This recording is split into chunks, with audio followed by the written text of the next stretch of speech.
Dan hari ini kata-kata Bung Edi Mulyadi sepertinya terbukti ya. Karena hari ini yang marak di IKN adalah bisnis prostitusi.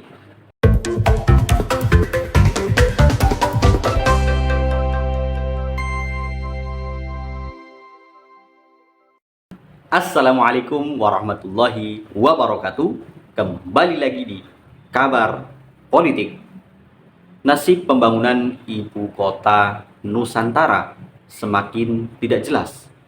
Nampaknya Prabowo Subianto selaku Presiden Republik Indonesia yang sudah menjabat berjalan 9 bulan nampaknya tidak terlalu ngoyo ya. Berbeda dengan Pak Jokowi ya, ketika kemudian undang-undang IKN ini disahkan pada bulan Januari 2022, pembangunan IKN begitu dikebut ya dengan memakai anggaran APBN semuanya ya. Padahal saat itu masih pemulihan pandemi. Namun ternyata IKN ini benar-benar dikebut ya tanpa memperhatikan kritik dari publik dan juga masyarakat. Bahkan para pengkritiknya dikriminalisasi dengan satu kata-kata yang sebenarnya sangat tidak perlu ya, yakni wartawan senior FNN Edi Mulyadi yang dikriminalisasi bahkan dipenjara selama kurang lebih 7 bulan gara-gara karena kalimat jin buang anak. Dan hari ini kata-kata Bung Edi Mulyadi sepertinya terbukti ya. Karena hari ini yang marak di IKN adalah bisnis prostitusi. Bagaimana tidak?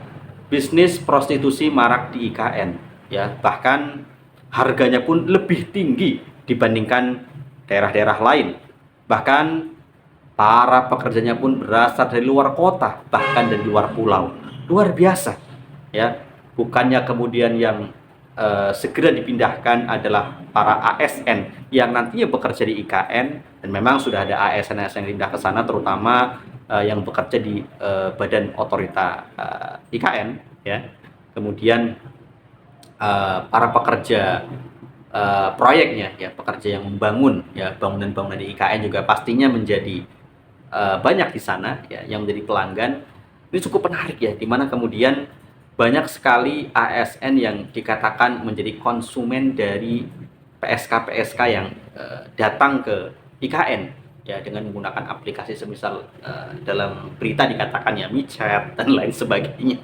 Ini bisnis yang kemudian terorganisir dengan rapi, dengan tarif yang tinggi, ada peminatnya ya, yang kemudian membuat marak di IKN. Ya mungkin wajar saja jika bisnis marak ya, karena ASN-ASN yang pindah kemudian tidak membawa keluarganya ya, ditambah dengan tidak adanya keimanan di dalam dirinya, yang kemudian kebutuhan biologisnya yang harus dipenuhi, walaupun sebenarnya itu bukan kebutuhan asasi ya. Artinya kalaupun seseorang tidak melakukan hubungan seksual pun juga tidak akan mengalami kematian ya, kecuali tidak makan selama 1 minggu atau tidak makan dan minum selama 1 minggu pasti akan mengalami kematian. Tapi kalaupun tidak melakukan hubungan itu ya tidak akan mengantarkan kematian ya, mungkin gelisah saja ya, gerusa-gerusu dan lain sebagainya ya, pusing ya mungkin ya. Tapi itulah yang terjadi ya, yang kemudian sangat disayangkan ya. Bukannya kemudian IKN ini diselesaikan, malah menjadi legacy yang buruk, yang sangat-sangat buruk ya bagi pemerintahan Joko Widodo. Dan kali ini suara-suara untuk kemudian mengevaluasi IKN mulai berdatangan ya. Dulu partai-partai politik yang dengan gegap gempita mengesahkan undang-undang IKN ya, di tahun 2022 mulai berbalik menyerang tentang IKN. Mulai dari Nasdem yang meminta ya agar pembangunan IKN di moratorium atau dihentikan sementara, atau pemerintah segera mengeluarkan kepres ya, keputusan presiden untuk secara de facto memindahkan ibu kota dari Jakarta yang sebenarnya statusnya sudah memang bukan ibu kota dengan dikeluarkannya Undang-Undang Daerah Khusus Jakarta, kemudian dipindahkan ke IKN secara de facto ya. Namun sampai saat ini pemindahan ASN ya dari Jakarta ke IKN pun belum terlaksana dengan baik ya. Mulai dari di masa Pak Jokowi yang mengatakan bulan Juli 2024 sebelum HUT ke-79 RI ASN akan dipindahkan, molor, sampai pelaksanaan HUT RI ke-79 ASN juga tidak dipindahkan. Kemudian mundur lagi September, mundur lagi November ya, sampai kemudian Prabowo dilantik pada Oktober 2024 ya. Kemudian bergeser lagi ke Februari 2025, Maret dan sebagainya ya, sampai sekarang di bulan Agustus 2025 ya, belum ASN-ASN yang faktanya akan dipindahkan belum juga dipindahkan. Mungkin sudah sebagian kecil yang kemudian dipindahkan, yang kemudian hari ini adalah ya dampaknya ya, ketika kemudian mereka tidak dipindahkan bersama keluarganya ya, bagi seorang suami yang harusnya bersama istrinya ya, ataupun bersama dengan anak-anak dan istrinya, kemudian ya akhirnya yang terjadilah bisnis prostitusi yang kemudian marak di IKN. Ini sangat-sangat miris ya. Ini sangat miris ya. Nauzubillah ya, sebenarnya artinya perzinahan merebak di IKN. Padahal Allah itu ya tadi ya tidak akan menurunkan azab ya pada suatu kaum, yaitu jika khamar dan perzinahan sudah merajalela. Kali ini kemudian dikatakan marah ya, kemudian juga pelanggannya dikatakan ya orang-orang yang bekerja di IKN ya, berdasarkan penelusuran dari media. Ini sangat mengejutkan, ya, sangat mengkhawatirkan ya.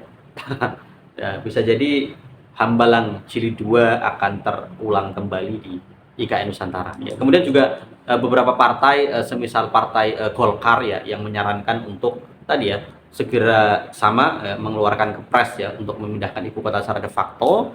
Kemudian juga atau dimulai dari wakil presiden ya, dengan kemudian berkantor di IKN.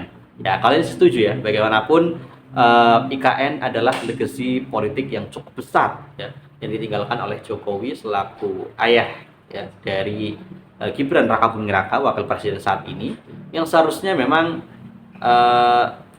upaya ya, ini juga usulan yang harusnya diterima. Yang kedua juga atau menurunkan ya status IKN dari ibu kota negara menjadi ibu kota provinsi Kalimantan Timur ya. Artinya dipindah ya, yang di Samarinda dipindahkan ke IKN. Ya mungkin provinsi Kalimantan Timur fine-fine saja ya, karena masih di wilayahnya dan juga posisinya agak ke tengah dibandingkan Samarinda yang lebih dekat dengan laut ya. Mungkin juga secara bertahap ya sebagai ibu kota provinsi ya, tapi ini artinya sangat-sangat kacau sekali ya, artinya kan kemudian ketika IKN tidak dijadikan sebagai ibu kota Indonesia ya, artinya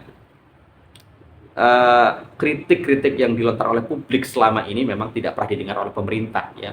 Alhasil ya jelas seperti ini ya, memang kan dari awal pembangunan IKN jelas ya penuh dusta ya, mulai dari investor yang oversubscribe ya, katanya sudah ada ratusan triliun ya investasi yang siap ya membantu pembangunan IKN. Pada faktanya pembangunan IKN sampai saat ini semuanya menggunakan APBN ya. Artinya ya boncos saja ya. Pembangunan IKN sudah menghabiskan lebih dari 89 triliun ya. Di tahun 2025 anggaran IKN dipangkas cuma hanya 13 sekian triliun ya. Itu pun juga sempat dibekukan ya dananya pembangunan IKN ini. Ya, ini luar biasa ya. Artinya memang sesuatu yang dipaksakan, yang kemudian juga bukan bagian dari janji politik ya yang diucapkan ya, ini akhirnya membawa malapetaka yang luar biasa. Dan hari ini yang meningkat pesat di IKN bukannya pembangunannya, tapi bisnis prostitusinya. Assalamualaikum warahmatullahi wabarakatuh.